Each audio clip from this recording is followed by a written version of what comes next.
Assalamualaikum warahmatullahi wabarakatuh.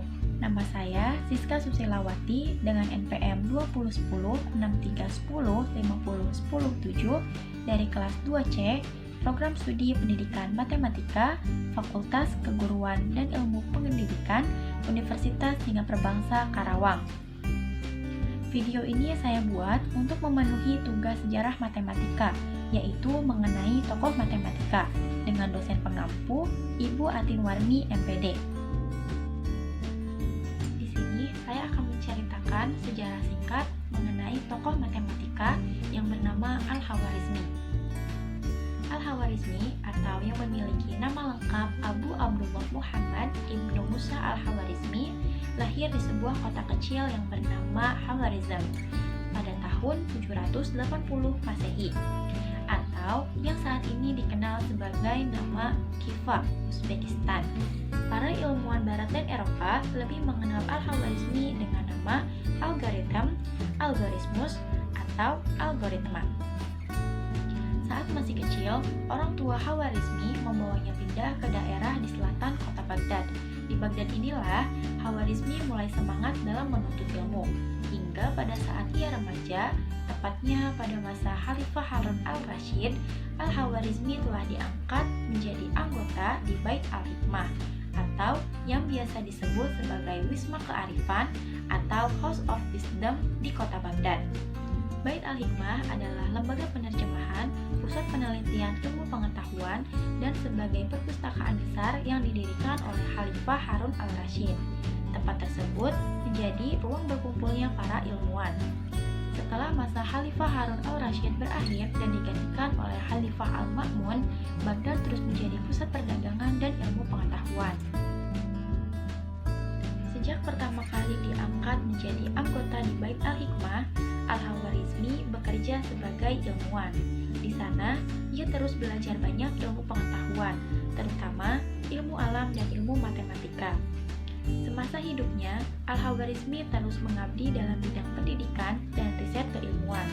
Hal itu membuatnya sangat terbuka terhadap sumber-sumber ilmu pengetahuan dari manapun, baik itu Yunani, India, bahkan Romawi. Kecintaan Al-Khawarizmi pada pengetahuan mendorongnya untuk mempelajari bahasa Sanskerta dan bahasa Yunani. Setelah mahir dan menguasai bahasa-bahasa tersebut, Al-Khawarizmi mulai menerjemahkan beberapa buku, seperti buku India yang berjudul Surya Siddhartha yang berisi ilmu astronomi berhasil ia terjemahkan ke dalam bahasa Arab.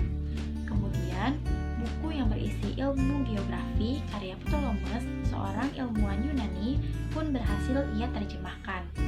Keterbukaannya dalam mengadopsi ilmu-ilmu pengetahuan dari manapun membuat Al-Khawarizmi melahirkan banyak karya. Nah, karya terbesarnya adalah Al-Jabar.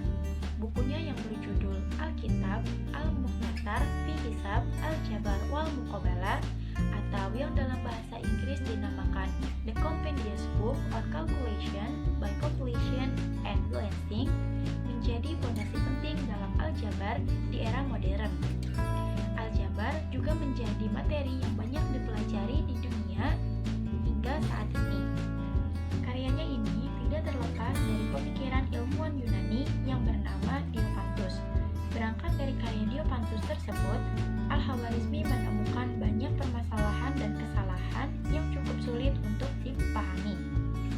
Dari situlah, Al-Khawarizmi mulai memperbaiki dan menyempurnakan aljabar. Ia mengembangkan tabel trigonometri yang memuat fungsi sinus, kosinus, tangen, kotangen, juga konsep diferensiasi. Karena penemuannya itu, Al-Khawarizmi dinobatkan sebagai Bapak Aljabar.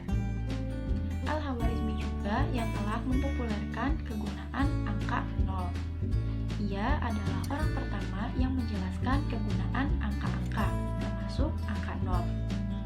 Nah, karyanya dalam bidang aritmatika ini tertuang dalam bukunya yang berjudul Al-Jam' wa Tafriq bi Hisab Al-Hin, atau yang dalam bahasa Inggris dinamakan The Book of Addition and Subtraction According to the Hindu Calculation. Di dalamnya, Al-Khawarizmi menjelaskan tentang penjumlahan dan pengurangan berdasarkan kalkulasi Hindu. Al-Khawarizmi mengenalkan penggunaan angka dari 1 hingga 9 dan juga 0. Ia juga membahas sejarah angka-angka. Nah, melalui buku-buku karya pemikiran Al-Khwarizmi inilah orang-orang Eropa mulai belajar menggunakan angka 0 untuk memudahkan mereka dalam menghitung kelipatan 10, 100, 1000, dan seterusnya. Bukan hanya aljabar, Khwarizmi juga mengenalkan konsep algoritma yang pengaruhnya sangat besar bagi perkembangan teknologi hari ini. Algoritma adalah ilmu dalam bidang matematika yang mengajarkan langkah-langkah logis dalam menyelesaikan masalah yang disusun secara sistematis. Algoritma juga menjadi jantungnya ilmu informatika komputer.